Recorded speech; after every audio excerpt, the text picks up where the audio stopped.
बिस्मिल्लाहिर्रहमानिर्रहीम। स्टूडेंट, आज का लेक्चर हमारे पिछले लेक्चर का दूसरा पार्ट है। लास्ट टाइम हमने पॉलिटिकल और कॉन्स्टिट्यूशनल फेज पढ़ रहे थे पाकिस्तान के 1947 के बाद जो भी सियासी और आइनी तौर पर जो भी इसमें डेवलपमेंट हो रही थी वो हम सारी चीज़ें पढ़ रहे थे, और ये 1947 से 1958 का फेज था। आज हम इसमें फर्स्ट कॉन्स्टिट्यूशन पढ़ेंगे जी 1956। जो पहला कॉन्स्टिट्यूशन पाकिस्तान का अप्रूव हुआ था वो 1956 में था, उसकी हम डिटेल पढ़ेंगे। तो पार्ट 1 इस टॉपिक हम पहले पढ़ चुके हैं, आज हम पार्ट 2 इसके बारे में पढ़ने जा रहे हैं।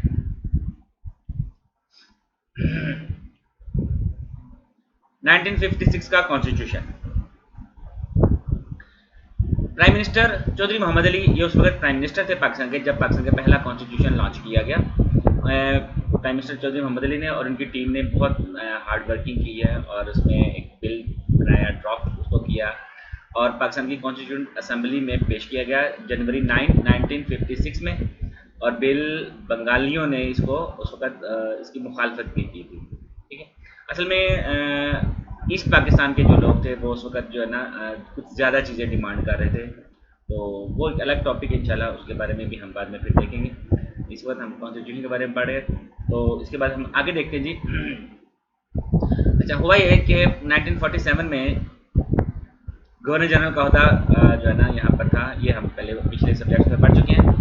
और जब ये पहला आइन मंजूर होना था तो उसके बाद जो है ना गवर्नर जनरल का होता जो है ना वो प्रेसिडेंट ऑफ पाकिस्तान के होते में कन्वर्ट हो जाना था।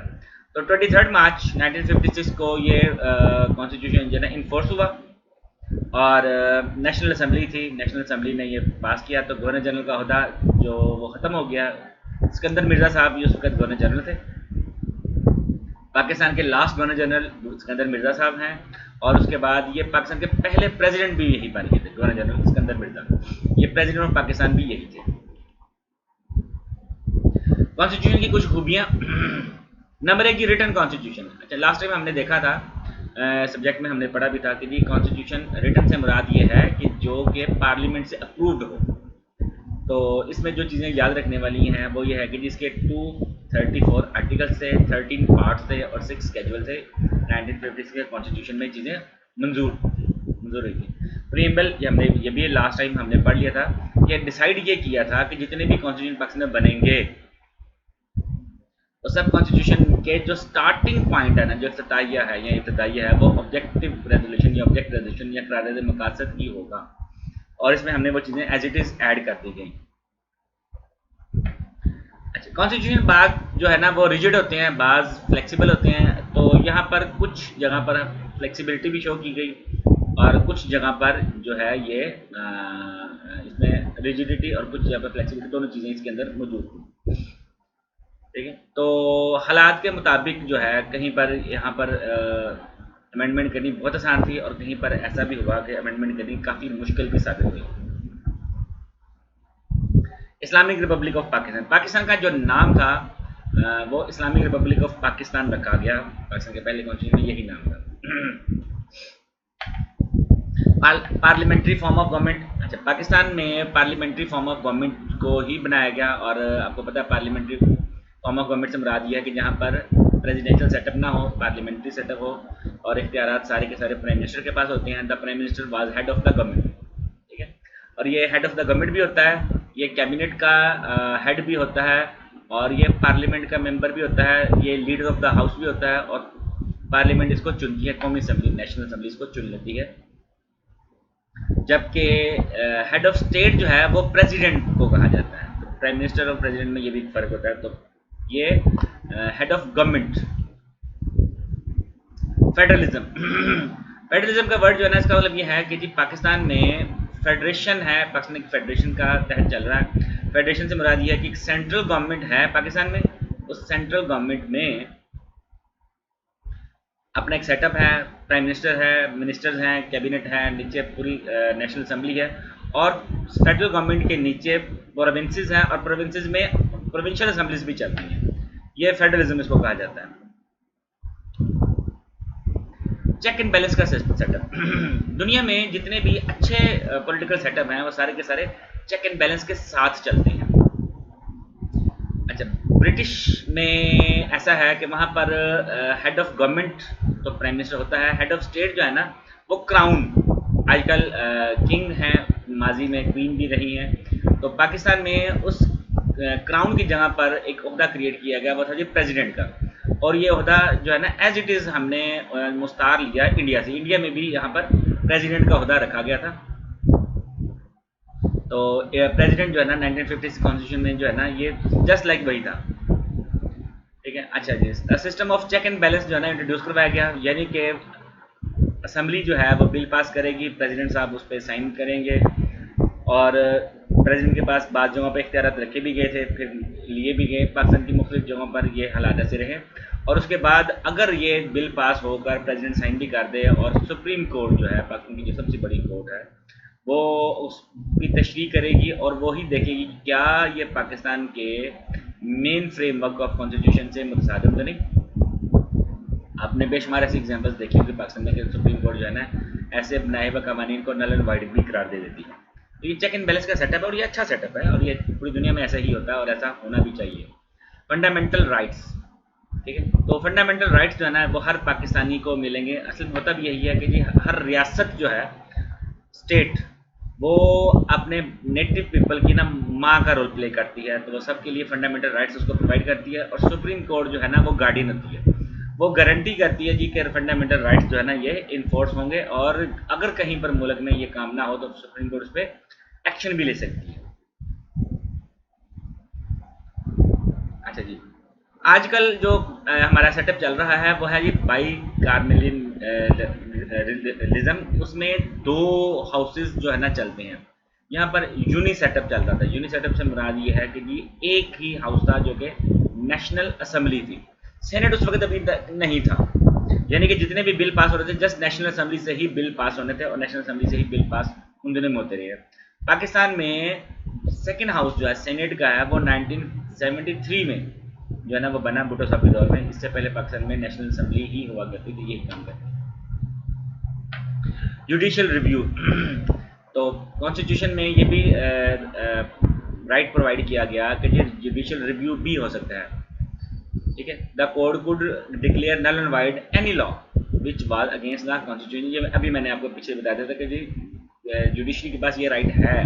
ये पहले कॉन्स्टिट्यूशन में भी था, सेकंड कॉन्स्टिट्यूशन में भी था, थर्ड में भी था। यहाँ तक कि जब हमने यहाँ पर देखा हिस्ट्री में पाकिस्तान में ना कुछ बड़ी हैवी किस्म की अमेंडमेंट्स की गई कि पार्लियामेंट्री कॉन्स्टिट्यूशन को प्रेसिडेंशियल फॉर्म में जब कन्वर्ट किया गया तब भी ये वाला राइट तो जुडिशरी के पास उस ज़माने में भी था।